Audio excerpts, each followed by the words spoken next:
Hello hello hello everyone, कैसे हैं सारे। आई होप आप सब लोग अच्छे होंगे और पढ़ रहे होंगे। तो मैं फिर से आ गया हूं अपने pastoralist in the modern world chapter के सेकंड पार्ट को लेकर, जिसमें हम फॉर श्योर बहुत सारी चीजें सीखेंगे। लेकिन वो सब सीखने से पहले मैं ये जानना चाहूंगा कि आपने इससे पहले वाली वीडियो देखी या नहीं देखी। अगर नहीं भी देखी है तो मैं एक रिकैप दे देता हूँ कि उस वीडियो में जिस्ट के तौर पे क्या क्या था।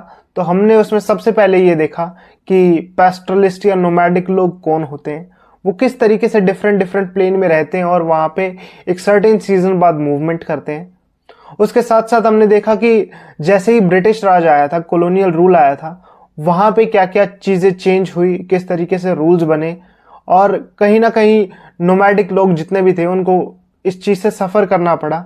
आज हम सीखेंगे किस तरीके से वो इन चीजों से उभरे, उनसे कोप अप किया। उसके साथ साथ हम इंडिया जैसी एक और कंट्री की बात करेंगे जो एक लंबे टाइम तक कॉलोनियल रूल के अंडर रही है, किसी और देश के रूल के अंडर रही है। वहां पे किस तरीके से चीजें चेंज होती हैं, क्या कुछ वहां की स्थिति होती है, वो चीजें हम देखेंगे। तो चलिए शुरू करते हैं। सबसे पहले, how did the pastoralist cope up with this changes. अब क्योंकि समाज में इतने सारे चेंजेस हो रहे थे, एकदम से रूल्स बनने चालू हो गए थे, उन्होंने कभी रूल्स देखे नहीं थे। रूल्स के साथ जिस तरीके से जो भी चीजें की जाती थी, चाहे वो एक्सप्लॉयटेशन हो, चाहे वो कुछ भी हो, तो किस तरीके से वो लोग कॉप अप किए इस चीज को लेकर, हम उसे पॉइंट्स में समझते हैं। क्योंकि अगर आप पॉइंट्स में समझेंगे तो आपको याद रखने में भी इजी होगा। सबसे पहली ये बात आती है कि उन्होंने अपने कैटल्स के नंबर को कहीं ना कहीं कम कर दिया था, because of enough pastures available नहीं थे। ब्रिटिशर्स ने जितने भी पास्चर लैंड थे उनको कल्टीवेटेड लैंड में बदल दिया था, और जो लोग ऐसा नहीं करना चाहते थे उन्होंने नए पास्चर्स ढूंढना चालू कर दिया, जो अभी तक शायद ब्रिटिशर्स की नजर में आए नहीं थे। अब हम बात करते हैं हमारे सेकंड पॉइंट की, जिसमें हम आते हैं 1947 के अंदर। अब 1947 के अंदर इंडिया और पाकिस्तान अलग हो जाते हैं, जिसकी वजह से कई ऐसी कम्युनिटीज हैं जिनको दिक्कत हुई, जिनमें से एक है रायकास। अब ये रायका लोग, क्योंकि अब इंडिया पाकिस्तान अलग हो चुके हैं, तो ये अपने जितने भी पशुओं को लेकर सिंध के किनारे नहीं जा सकते। सिंध के साथ साथ ये इंडस वैली के आसपास भी नहीं जा सकते, क्योंकि उसी के बैंक्स पे ये अपने पशुओं को चराते थे। अब क्योंकि वो एरिया पाकिस्तान के अंदर आता है, एक बाउंड्री ड्रॉ हो चुकी है, तो इन्होंने माइग्रेट करना चालू कर दिया हरियाणा की ओर, जहां पर ये कल्टिवेटेड लैंड्स के अंदर अपने पशुओं को चराते थे। और जैसा इन्होंने सेंट्रल प्लेट्यू के अंदर किया था, वहां पे मैन्योर छोड़ जाते थे। तो ये फायदा तो था ही, लेकिन कहीं ना कहीं इनकी मूवमेंट भी अब रिस्ट्रिक्ट हो चुकी थी। अब थर्ड पॉइंट में बात करें तो कुछ साल बाद जितने भी रिच पैस्टोरलिस्ट लोग थे, उन्होंने जमीन खरीदना सही समझा, और जमीन खरीदने के साथ साथ उन्होंने सेटल डाउन होना चालू किया और वो सेटल्ड पीजेंट्स बन गए। दूसरी तरफ जितने भी गरीब पैस्टोरलिस्ट लोग थे, उन्होंने कहीं ना कहीं से पैसा बोरो किया तो या तो वो कर्जे में डूब जाते और उन्हें अपने कैटल्स बेचने पड़ते, अपनी शीप्स बेचनी पड़ती, या फिर आसपास वहीं पे लेबर का काम करना पड़ता। तो इस तरीके से चीजें चेंज हो रही थी। अब इतना सब कुछ होने के साथ साथ ये नहीं है कि पैस्टोरलिस्ट की पॉपुलेशन या फिर जो लोग ये प्रैक्टिस करते हैं उनकी संख्या कहीं ना कहीं कम हो रही थी, बढ़ उनकी अब भी रही थी। लेकिन ये तो बहुत छोटा फ्रैक्शन है जो ये सारी चीजें करते थे, जो गिव अप कर चुके थे पैस्टोरलिज्म पे। लेकिन कई ऐसे लोग भी थे जिन्होंने नए तरीके अपनाए, उन्होंने अपने हर्ड का साइज छोटा किया, अपनी डायरेक्शंस चेंज करते रहे कंटिन्यूअसली जहां भी उन्हें अपॉर्चुनिटी दिखती थी। पैस्टोरलिस्ट एक्टिविटीज के साथ साथ उन्होंने और भी काम करने चालू किए और भी इनकम सोर्स बनाए, ताकि वो इस बदलते समाज में कहीं ना कहीं अडेप्ट कर पाए, कहीं ना कहीं सर्वाइव कर पाए। तो इस तरीके से उन्होंने अपनी एक जगह बनाई समाज में, इस बदलते समाज के अंदर भी, और सर्वाइव करते रहे। तो अब हम आ गए हैं इस चैप्टर के लास्ट सेक्शन पे, जिसमें हम सीखेंगे पैस्टोरलिज्म इन अफ्रीका। क्योंकि अफ्रीका उन कॉन्टिनेंट्स के अंदर आता है जो इंडिया की तरह बहुत लंबे टाइम तक कॉलोनियल रूल के अंडर रहे हैं। तो जैसे हम हर बार किसी कॉन्टिनेंट को समझने के लिए वहां की एक ट्राइब को उठाते हैं, एक मेन ट्राइब को उठाते हैं और उसके बारे में समझते हैं, ताकि हमारे पास कॉन्टिनेंट को लेके एक आइडिया लग जाए। तो हम यहाँ पे मसई कम्युनिटी की बात करेंगे, जो यहाँ की एक बहुत बड़ी कम्युनिटी है।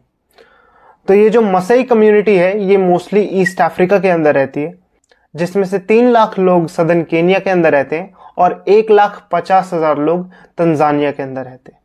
अब ड्यूरिंग कॉलोनियल रूल, जब ये पूरा का पूरा कॉन्टिनेंट कॉलोनियल रूल के अंडर था, सबसे बड़ी प्रॉब्लम जो इन्होंने फेस की वो थी कि इनके ग्रेजिंग लैंड्स बहुत जल्दी गायब होते जा रहे थे। इन्हें बहुत जल्दी कन्फाइंड कर दिया था एक जगह पर। उस चीज के बारे में देखते हैं। अब कॉलोनियल रूल से पहले की बात करें तो ये जितनी भी मसाई कम्युनिटी है, इनके पास नॉर्दर्न केनिया से लेके नॉर्दर्न तंजानिया तक बहुत बड़ा स्ट्रेच अवेलेबल था।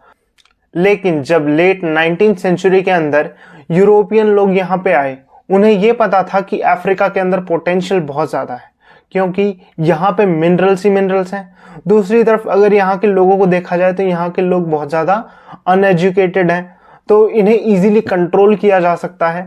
तो यूरोपियंस यही समझते थे कि जो लोग अफ्रीका पे कब्जा करेंगे वो कहीं ना कहीं एक बहुत बड़े रिसोर्स रिच कॉन्टिनेंट के ऊपर कब्जा करेंगे, जिनमें उनका बहुत बड़ा फायदा है।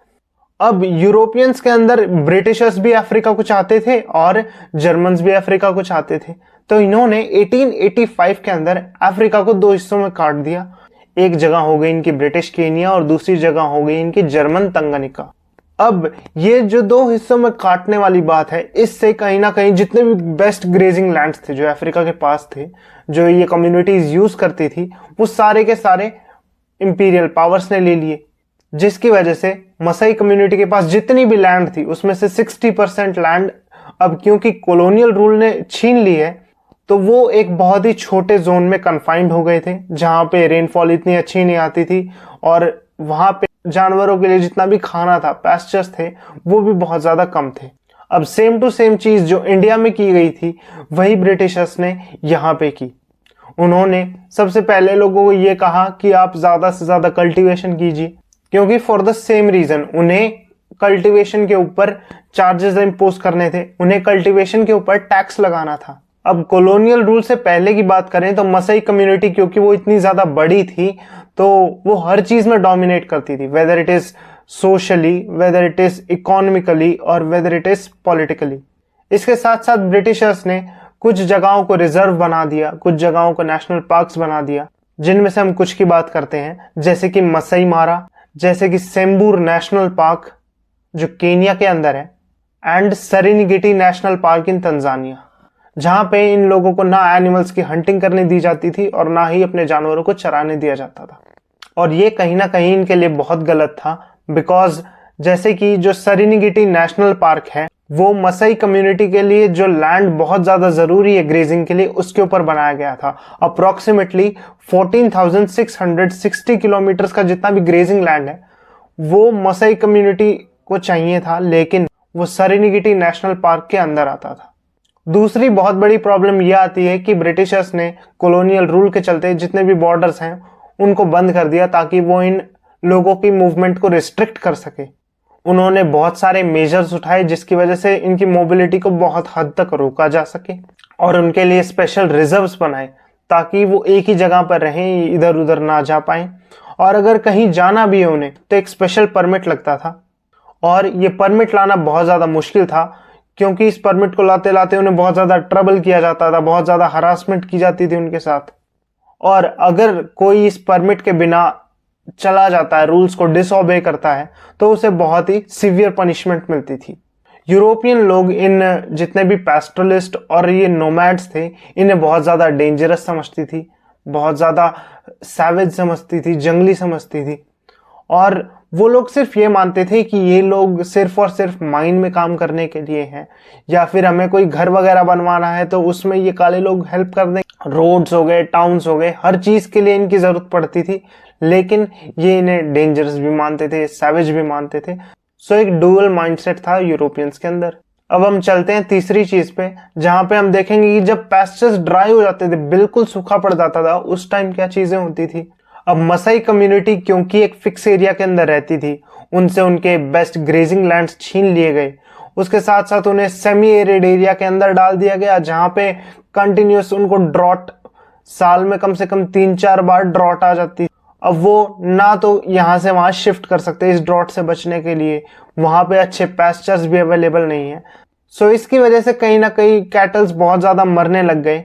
मसाई कम्युनिटी के पास केनिया के अंदर टोटल कितने कैटल्स, उनके यहाँ कुछ आंकड़े दे रखे हैं, तो वो मैं एक बार रीड आउट कर देता हूँ। इनके पास 7,20,000 कैटल्स थे, 8,20,000 शीप्स थी और 1,71,000 डोंकीज थे। तो इनके पास इतने सारे एनिमल्स थे, लेकिन सिर्फ 2 सालों के अंदर ही 1933 और 1934 के अंदर इतने सारे जानवर मर गए कि इनकी जितनी भी ये पॉपुलेशन थी वो आधी हो गई। लेकिन अगर हम आगे बात करें तो हर कोई इससे इक्वली अफेक्टेड नहीं था, because unlike any other nation यहाँ पे भी सोशल कैटेगरीज बनी हुई थी, जैसे कि द एल्डर, वो लोग जो थोड़े ज्यादा बूढ़े हैं, जिन्हें थोड़ा एक्सपीरियंस है, उनको हम द एल्डर्स बोलते हैं, जो कि जितने भी काउंसिल मीटिंग्स वगैरह होती थी कम्युनिटी को लेके, ट्राइब के अंदर जितनी भी मीटिंग्स होती थी उन सब को हैंडल करते थे। और दूसरी कम्युनिटी थी द वॉरियर्स। अब नाम से पता चलता है ये सब लड़ाई वगैरह करते थे, विलेज को प्रोटेक्ट करते थे और अलग अलग वॉरफेयर्स में पार्टिसिपेट करते थे। और इसके साथ साथ अनलाइक एनी अदर कम्युनिटी यहाँ पे भी एक इनका चीफ अपॉइंट होता था, जो एल्डर्स के अंदर से अपॉइंट होता था। अब क्योंकि ब्रिटिशर्स यहाँ पे आ चुके थे तो उन्होंने इस सोसाइटी के अंदर ये जो कैटेगरी बना रखी थी इनके अंदर भी चेंजेस करने की कोशिश की। अब इन्होंने क्या किया, इस कम्युनिटी के अंदर जो भी चीफ वगैरह होते थे, पहले वो लोग आपस में डिसाइड करके चीफ बनाते थे। सो ब्रिटिशर्स ने अब इस ट्राइब का जो भी चीफ वगैरह बनता था उसे खुद अपॉइंट करना शुरू किया, ताकि ये जितनी भी दिक्कतें हैं या फिर जितनी भी बातें हैं जो ट्राइब्स के अंदर चलती है वो कहीं ना कहीं ब्रिटिशर्स को पता चल जाए। लेकिन over a period of time जो भी ये चीफ लोग थे, क्योंकि इन्हें अब ये गवर्नमेंट एम्प्लॉय थे, इनके पास इतने सारे रिसोर्स आ चुके थे, तो इन्होंने वेल्थ एक्यूमुलेट करना चालू किया। इन्होंने एनिमल्स खरीदने चालू किए, गुड्स खरीदने चालू की, लैंड को खरीदना चालू किया, और ये आसपास जितने भी गरीब नेबर्स थे उन्हें पैसा भी ब्याज पे देने लगे। इन्होंने अब इतनी वेल्थ इकट्ठा कर ली कि ये अब अलग रहने लगे, टाउन्स के अंदर रहने लगे। ऑल्दो इनकी वाइफ और इनके जो चिल्ड्रन होते थे वो विलेज के अंदर ही रहते थे, बिकॉज चीफ को क्या है, बार बार ट्रेड वगैरह करने के लिए शहर जाना पड़ता था, तो ये शहर में ही रहने लगे। अब क्योंकि ये लोग एक पैस्टलिस्ट सोर्स से भी और उसके साथ साथ नॉन पैस्टलिस्ट सोर्स से भी कमा रहे थे, सो ये चीज बहुत ज्यादा शॉकिंग नहीं थी कि उन्होंने इतनी जल्दी इतनी सारी चीजें इकट्ठी कर ली। सो इसकी वजह से सोशल चेंजेस भी बहुत आए मसाई सोसाइटी के अंदर, जिसमें से पहला चेंज तो वही था जो स्टार्टिंग से चला आ रहा था, जिसे हम एज बेस्ड चेंज कहते हैं, जिसमें एल्डर और वॉरियर का ओहदा हमेशा डिफरेंट होता है। एल्डर थोड़ा बड़ा कंसीडर किया जाता था, वॉरियर उसके नीचे कंसीडर किया जाता था। क्योंकि ये चीज बिल्कुल भी ब्रेक डाउन नहीं हुई, कोई नई चीज नहीं आई थी, तो फर्स्ट चीज तो एज इट इज रही। उसके साथ साथ अब ये अमीरी गरीबी का फर्क भी आना शुरू हो गया। तो ये 2 चेंजेस थे जो मसाई कम्युनिटी के अंदर आए। अगर मैं कंक्लूजन की बात करूं तो आज आज़ादी के इतने सालों बाद हम हर एक को अब रिकॉग्नाइज करने लगे हैं। बहुत सारे ऐसे एनवायरमेंटलिस्ट हैं, बहुत सारे ऐसे लोग हैं जो इस चीज को देखते हैं कि पैस्टरलिज्म या नोमैडिज्म भी एक तरीके का तरीका है जिस तरीके से लोग रहते हैं, इन्हें इग्नोर ना किया जाए। इनके लिए कुछ ना कुछ लॉज बनाए जाते हैं, कुछ ना कुछ इन्हें सहूलियत मिलती है, लेकिन आज भी अगर हम देखें तो इन्हें अपनी वो जगह जो इन्हें मिलनी चाहिए थी वो शायद इन्हें नहीं मिली। सो मेरी तरफ से ये था पूरा चैप्टर। आई होप आपको समझ आया होगा। आप दोनों वीडियोस को एक साथ देखेंगे तो फॉर श्योर आपको समझ आएगा। कोई चीज में अगर दिक्कत लगे, कोई कंस्ट्रक्टिव ओपिनियन देना हो या फिर कुछ चीज के बारे में पूछना हो तो आप कमेंट बॉक्स में टाइप कर सकते हैं। आई मेक श्योर कि मैं नेक्स्ट वीडियो स्टार्ट करने से पहले उसके बारे में बात करूं। और अगर आप में से कोई पहली बार ये वीडियो देख रहा है तो प्लीज वीडियो को एक लाइक कर दीजिएगा और चैनल को सब्सक्राइब कर दीजिएगा मोटिवेशन के लिए। और जिन लोगों ने कर रखा है उनके लिए यार बहुत बहुत शुक्रिया। So that's it for my side. मैं मिलता हूँ आपसे किसी और वीडियो के अंदर।